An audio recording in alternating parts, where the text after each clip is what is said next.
Hello student, आप सभी का स्वागत है आपके अपने नवनिर्माण एजुकेशन में। आई होप आप लोग भी स्वस्थ होंगे, मस्त होंगे। अब हम लोग देखते हैं अगला एक्सरसाइज 4.3। इससे पहले हमने फैक्टर के बारे में पढ़ लिया है। अब यहाँ पे कह रहा है 4.3 के पहले क्वेश्चन में निम्न द्विघात समीकरण के मूलों की प्रकृति ज्ञात कीजिए। यदि मूलों का अस्तित्व हो तो उन्हें भी ज्ञात करिए। हमें पहले बताना है प्रकृति। तो ये याद रखिएगा, प्रकृति तभी हम बता सकते हैं जब हमें विविक्तर का फार्मूला पता हो। मानक या व्यापक समीकरण हमारा क्या होता है, देखा था x square plus d x plus c equal 0। अब डी की बात करें, विविक्तर डी बराबर होता है बी स्क्वायर माइनस 4ac। ये याद रखिएगा, डी का मान हम इसी से निकालते हैं। यदि बी स्क्वायर माइनस 4ac की वैल्यू 0 से क्या है बड़ा, 0 से क्या हो बड़ा, तब हमारे मूल क्या होंगे, वास्तविक। मूल वास्तविक होंगे और भिन्न भिन्न मूल प्राप्त होंगे या अलग अलग। जो हमें एक की वैल्यू मिलेंगे वो क्या होंगे, भिन्न भिन्न होंगे। मतलब एक की वैल्यू रहा दूसरा कुछ और मिलेगा। अगर बी स्क्वायर माइनस 4ac की वैल्यू 0 के इक्वल आ जाए, पहले 0 के इक्वल, तब भी हमारे मूल क्या होंगे, वास्तविक ही होंगे। क्या होंगे, मूल वास्तविक ही होंगे। बस यहाँ जो मूल मिलेगा वो क्या रहेगा, हमारा समान होगा। ऐसे ही अगर बी स्क्वायर माइनस 4ac की वैल्यू 0 से छोटा हो जाए, यानी 0 बड़ा हो 0 से छोटा वैल्यू हो जाए, यानी ऋणात्मक आ जाए, तो मूल जो होंगे अवास्तविक होंगे, अवास्तविक होंगे। और जब मूल अवास्तविक होंगे तो उसका कोई भी हल नहीं होगा। यानी अगर जो बी स्क्वायर माइनस 4ac की वैल्यू है यदि 0 से छोटा है तो वहाँ मूलों की प्रकृति निगेटिव होगा और उनका कोई भी मान नहीं निकलेगा। एक की जो वैल्यू निकलेगा वो ऋणात्मक रहेगा, उसे हम हल नहीं करते, यानी उसका फैक्टर बनेगा ही नहीं। ठीक, यह हमें याद रहना चाहिए, हमारा फार्मूला होता है। ये हमारा क्या है, फार्मूला है। ये याद रखिएगा। इनके जगह हम डी भी ऐसे लिखते हुए चल सकते हैं, डी बराबर बी, मतलब डी इनके जगह पे क्या रख सकता है, डी या बी स्क्वायर माइनस 4ac ले सकते हैं। तो जो हमें पहले सवाल में पूछा है 2x square minus 3x plus 5 बराबर 0, हमें कह रहा है समीकरण के मूलों की प्रकृति बताना है। तो प्रकृति की ज्ञान हम यहाँ से करेंगे, प्रकृति का पता हम कहाँ करेंगे, यहाँ से करेंगे। और प्रकृति जब पता चल जाए, यदि इन दोनों को फॉलो करेगा तो हम x की वैल्यू निकाल सकते हैं। अगर हमारा इसको फॉलो करेगा तो x की वैल्यू नहीं आएगा, वो फैक्टर ही नहीं बनेगा, इसका एक का मान नहीं निकलेगा। जैसे ये जो दिया है, यहाँ पे सबसे पहले विविक्तर सूत्र का प्रयोग करेंगे। डिस्क्रिमिनेंट का लिखेंगे हम जानते हैं, क्या है, d equal to B square minus 4ac। पहले इस फार्मूले का प्रयोग करके हम d निकाल लेते हैं। d इक्वल, यहाँ b क्या होगा हमारा, ये b होता है, ये a होता है, ये c होता है। b कितना दिया, -3, तो -3 का होल स्क्वायर -4, a की वैल्यू 2 और c की वैल्यू 5। अब ध्यान से देखना, इसको जब सॉल्व करेंगे तो d बराबर क्या आएगा, 9 माइनस 40, 4 दिन और 40, -40 में से इसको घटाएंगे तो d की वैल्यू कितना आएगा, -31। अब ध्यान से यहाँ देखना है, समझने की बात है। लिखेंगे क्या, क्योंकि d जो है वो क्या है, 0 से छोटा है, 0 से क्या छोटा है, और मूल अस्तित्व जब छोटा है तो मूल अस्तित्व तो अस्तित्व में है ही नहीं, तो इसका कोई हम मूल निकाल भी नहीं सकता। लिखेंगे अतः दिए गए दिए गए दिए गए समीकरण का जो मूल होगा वो वास्तविक नहीं होगा, मूल वास्तविक नहीं है। या इसके जगह हम लिख सकते हैं अस्तित्व में नहीं है। या तो दिए गए समीकरण का मूल वास्तविक नहीं है, या इसके जगह पे आप लिख सकते हो अस्तित्व में नहीं है,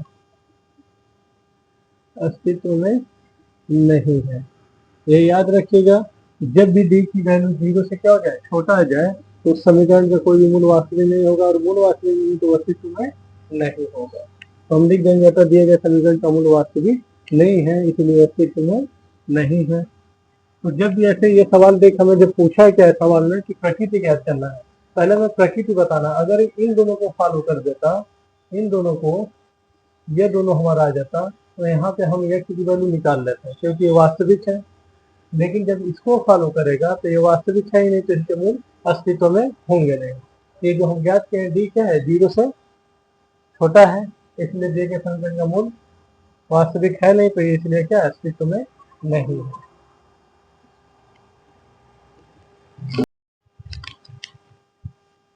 पहले का दूसरा क्वेश्चन देखते हैं। 3x² minus 4x plus 4 equal 0। इसके सबसे पहले हमें प्रकृति ज्ञात करना है। अगर प्रकृति अस्तित्व में होगा तभी हम क्या करेंगे, मूलों को निकालेंगे गुणनखंड विधि से या मूल सूत्र से निकालेंगे। चलो इसकी तुलना पहले हम लिखेंगे, जब सॉल्व करेंगे हम जानते हैं we know that D equal to क्या होता है, b² माइनस 4ac। अगर आपको b और a पहचानने में दिक्कत होगा तो इसकी तुलना ax² bx प्लस c के बराबर 0 से कर देंगे तो आ जाएगा, तभी निकाल सकते हैं। b की वैल्यू यहाँ पे क्या है, ये याद रखिएगा, x का जो कोफिशिएंट होता है वो b होता है, x² का जो कोफिशिएंट होगा वो a होगा, और जो केवल कांस्टेंट होगा वो क्या होता है, c होता है। मतलब इस x में जिस संख्या का गुणा हुआ रहेगा वो b, और x² में जिस संख्या का गुणा हुआ रहेगा वो क्या होता है, a होता है। जिसमें केवल अंक रहेगा, अचर पद रहेगा, वो क्या होता है, c होता है।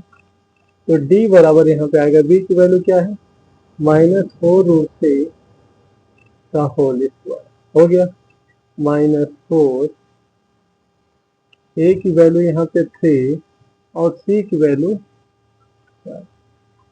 हल कर देते हैं, ये 4 -4 का स्क्वायर 16 हो जाएगा, और ये गुणे 3, ये 4 3 12, ये 4 3 16 3 48, ये भी हमारा 48 आया, -48 सबसे कर देंगे कितना आ जाएगा, 0। अब 0 आ गया, लिखेंगे क्या, because d is equal to 0 लिखेंगे, अतः मूल अस्तित्व में है। जब भी वास्तविक होंगे किसमें होंगे, अस्तित्व में है। मूल क्या होंगे, अस्तित्व में है। अब कह रहा है अगर मूल अस्तित्व में है तो इनका क्या निकालना है, वैल्यू निकालना है, x और मतलब x के दोनों क्या निकालना, मूल। तो एक मूल सूत्र होता है जिसे हम सीधाचार्य सूत्र भी कहते हैं, मूल सूत्र या सीधाचार्य सूत्र। सीधाचार्य सूत्र होता है x equal to -b plus minus √b² minus 4ac upon 2। इससे रख के हम निकाल सकते हैं। ये याद रखिएगा, जब मूल वास्तविक होते हैं तो ये की वैल्यू दोनों क्या आएंगे, सेम आएंगे। एक का कहने का मतलब मान जो आएगा, मान लीजिए किसी का मूल बराबर है तो एक की वैल्यू दो आ रहा है तो दूसरा की वैल्यू 2 ही आएगा, अगर -2 आ रहा तो दूसरे का भी -2 ही आएगा। यहाँ तो प्रूव कर देते हैं, x equal to minus b की वैल्यू कितना है हमारा, ये पूरा का पूरा रख देंगे, -4√3, b रख दिए, plus minus √b² minus 4ac। आप चाहो तो b² माइनस 4ac की जगह पे d भी लिख सकते हो। अब ध्यान से समझिएगा, हम ये लिख रहे हैं b² माइनस 4ac अपॉन 2। वैसे b² माइनस 4ac की वैल्यू क्या है, 0 आया, तो आप चाहो तो 0 भी डायरेक्ट रख सकते हो, क्योंकि यहाँ पे सॉल्व किए हैं। लेकिन कहीं अगर हमें दे दे मूल सूत्र या सीधाचार्य सूत्र से करने के लिए, तब तो वहाँ पे हमें रखना ही है। ये माइनस माइनस क्या हो जाएगा, प्लस हो जाएगा, +4√3 प्लस माइनस √, ये हो जाएगा -4√3 का होल स्क्वायर -4 a और c की वैल्यू क्या है 4 अपॉन 2 है। ये हो जाएगा 2 इंटू 3। तो x इक्वल हो जाएगा हमारा यह 4√3 प्लस माइनस ये सॉल्व करने क्या आएगा 48 माइनस 48 इक्वल 2 टाइम 6। तो ये तो हमारा 0 हो गया, यानी x बराबर क्या आया 4√3 अपॉन 6। ये 2 से कट गया, 2 दूना 4, 2 टाइम 6। तो x बराबर क्या आ गया 2√3 अपॉन 3। ये हमारा क्या हो जाएगा आंसर हो जाएगा। लिखेंगे अतः मूल, क्योंकि ये समान है 0 से इक्वल है तो मूल क्या है समान होते हैं। समान होता है तो यही 2 बार लिख देंगे x के मूल या तो मूल 2√3 अपॉन 3 2√3 अपॉन 3 है। जब भी d की वैल्यू 0 के बराबर या b स्क्वायर माइनस 4ac की वैल्यू 0 के बराबर आएगा तो मूल क्या होंगे वास्तविक समान होंगे और वास्तविक होंगे। तो जब समान होते हैं तो x की वैल्यू क्या होता है इक्वल आता है, एक ही जैसे आएगा दोनों। तो ये हमारा हो गया। ये सीधा चार सूत्र है। इसी सीधा चार सूत्र हम किसी भी द्विघात समीकरण का हम फैक्टर आसानी से कर सकते हैं। ये सभी पे लागू होता है।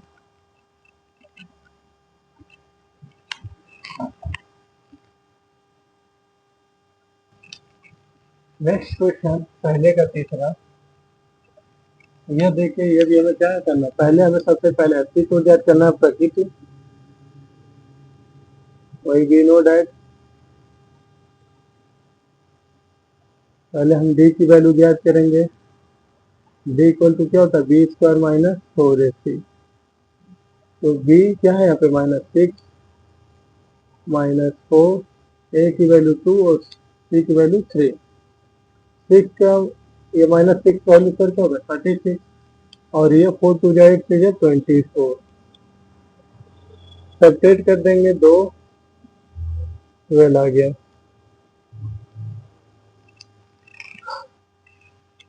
लिखेंगे बिकॉज d की जो वैल्यू है वो 0 से क्या है बड़ा। लिखेंगे ये 12 जो है क्या है प्लस में 0 से क्या है बड़ा। लिखेंगे हेंस मूल जो होगा वो क्या होगा तो मूल वास्तविक वो अस्तित्व में है। अस्तित्व में है। अब जब अगर ये अस्तित्व में है तो हमें क्या निकालना होगा। हमें अब अस्तित्व में जब ये मूल है तो हमें क्या ज्ञात करना होगा मूल भी बताना होगा, x की वैल्यू बताना होगा। तो हम उसी मूल सूत्र या त्रिदाचार्य सूत्र का प्रयोग करेंगे। त्रिदाचार्य सूत्र आपको अच्छे से याद होना चाहिए। क्या होता है x equal to -b plus minus under root b square minus 4ac upon 2a। ये हमारा त्रिदाचार्य सूत्र होता है। वैल्यू रख देंगे यहाँ पे जो x की वैल्यू आ जाए, क्योंकि ये 12 इक्वल तो है नहीं। जब मूल अगर समान होता है d के वैल्यू में 0 के बराबर होता है तो x का मान क्या है सेम आते हैं। यहाँ d का मान 0 से बड़ा है तो यहाँ अलग अलग होंगे। b की वैल्यू क्या है हमारा -6, तो माइनस का फार्मूला ये -6 रख देंगे के लिए प्लस माइनस अंडर रूट -6 का होल स्क्वायर -4 a की वैल्यू 2 और c की वैल्यू 3 अपॉन 2 है 2 इंटू 2। ये माइनस माइनस मिलकर क्या हो जाएगा +6 हो जाएगा प्लस माइनस इसको सॉल्व करेंगे तो 36 माइनस 24/4।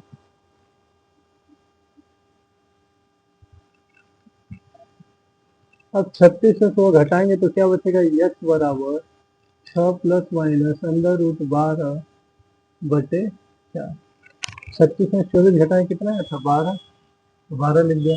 अब 12 का अगर फैक्टर करें हम तो 2 इंटू 3 होगा तो यहाँ से 2 तो बाहर आ जाएगा, यानी x इक्वल हो जाएगा 6 प्लस माइनस 2√3 अपॉन 4।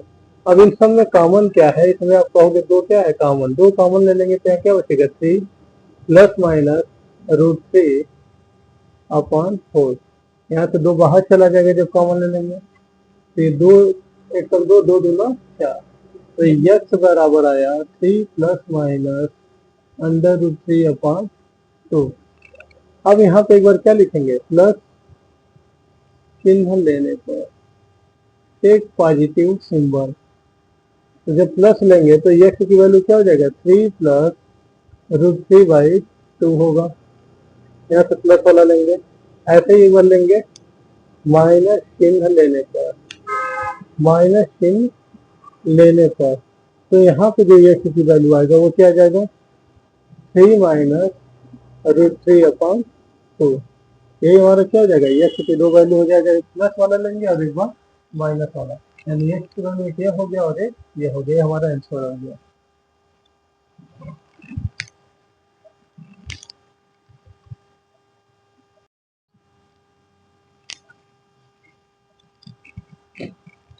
अगला क्वेश्चन कह रहे हैं यदि मूल बराबर हो तो k का मान क्या कीजिए। मूल बराबर का मतलब d इक्वल 0, या आप इसको कह सकते हो b स्क्वायर माइनस 4ac अगर 0 हो तो हम क्या कहते हैं, मूल बराबर है। इसी से हम क्या कहते हैं, मूल इक्वल है। इस सवाल में कह रहा है यदि मूल बराबर हो तो k का इसका मान ज्ञात करना है। देखेंगे मूल बराबर होने पर, मूल समान होने पर क्या होता है, बी स्क्वायर माइनस 4ac की जो वैल्यू होती है वो किसके बराबर होती है, 0 के। इसी में वैल्यू पुट कर देते हैं, बी की जगह पे क्या है, के, ए यह है और सी की वैल्यू हमें क्या दिया है सवाल में, सी की वैल्यू दिया है 3, यहाँ पे 3 दिया है, हमने सी लिख दिया था, यहाँ 3 है। पुट कर देते हैं, ये हमारा क्या हो गया, सी। पुट कर देते हैं, बी की जगह क्या है, के का स्क्वायर माइनस 4, ए की जगह पे 2 और सी की जगह पे 3 इक्वल 0। ये हमारा हो जाएगा के स्क्वायर और ये हो जाएगा 24 इक्वल 0।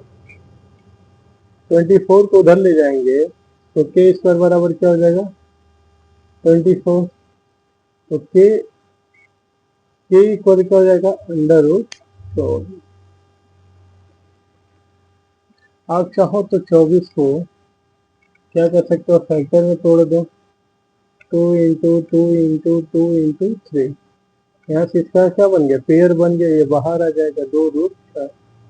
ये क्या हो जाएगा, के की वैल्यू, के की वैल्यू क्या होगा, 2√4 होगा। ऐसे इसकी बात करना, इस सवाल में भी हमें क्या कह रहा है, के की वैल्यू ज्ञात करना है। सबसे पहले इसका इसमें मल्टीप्लाई करना है, तो के एक्स स्क्वायर होगा और इसका भी इसमें गुणा करेंगे तो 2k एक्स होगा प्लस 6 इक्वल 0। अब लिखेंगे मूल समान होने पर, समान मतलब बराबर होने पर, मूल जो समान होता है तो बी स्क्वायर माइनस 4ac की वैल्यू किसके होता है, इक्वल होगा 0 के। बी की वैल्यू 2k है तो माइनस 2 के बी के जगह पे रख देंगे, -4, ए की वैल्यू k और सी की वैल्यू 6 इक्वल 0। ये हो जाएगा -4k square, sorry minus square के प्लस 4k स्क्वायर, या -24k इक्वल 0। इन दोनों में क्या कॉमन है, 4k कॉमन है तो बचेगा क्या, k माइनस 6 इक्वल 0। या तो लगा देंगे यहाँ पे, या तो 4k इक्वल 0 होगा या तो k माइनस 6 इक्वल 0। तो यहाँ k बराबर क्या होगा, 0/4, यानी k की वैल्यू क्या हो गया, 0। यहाँ k बराबर 6, तो k की वैल्यू 0 तो ले नहीं सकते, अगर k की वैल्यू 0 लेंगे तो द्विघात संकर बनेगा ही, तो k की वैल्यू कितना हो गया, 6। एक तरीका तो ये हो गया आपका, यहाँ से यहाँ तक आपका ये तरीका है, या तो आप क्या करो, ये -24k को इधर भेज दो। अगर यहाँ से -24k को हम इधर भेजते हैं तो 4k स्क्वायर इक्वल क्या हो जाएगा, 24, उधर जाएगा तो प्लस में हो जाएगा, 4 से ये 6 बार में कट गया और 1 k से 1 k कट गया, तो k की वैल्यू कितना हो गया, 6। ऐसे भी हम लगा सकते हैं, आपको जो आसान पड़े वैसे कर सकते हैं, दोनों तरीका ही सही है। आज के लिए इतना ही, इसके आगे का जो भी क्वेश्चन है हम अगले पार्ट में देखेंगे। तब तक अपना ध्यान रखिए, स्वस्थ रहिए, मस्त रहिए। Take care, bye bye.